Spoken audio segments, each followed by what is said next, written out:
पश्चिम बंगाल के सभी भाई बहनों को नमस्कार। पूजनीय रामकृष्ण परमहंस देवों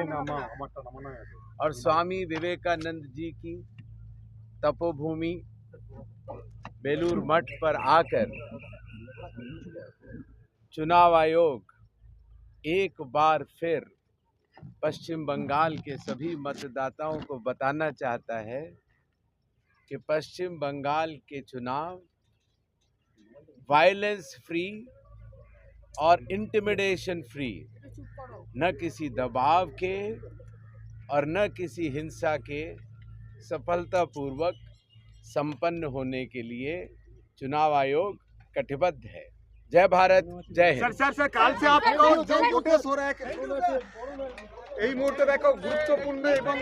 একটি বড় তিনি কিন্তু একটা অভয়বাণী তিনি দিয়ে গেলেন কার্যত তুমি শুনতে পেলে যে পশ্চিমবঙ্গে যে নির্বাচন হতে চলেছে নির্বাচন কমিশনের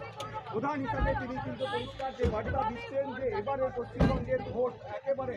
নির্বিঘ্নে হবে, কোনো রকম হিংসা কোনো রকম হিংসার ঘটনা ঘটবে না এবং যারা হিংসার ঘটনা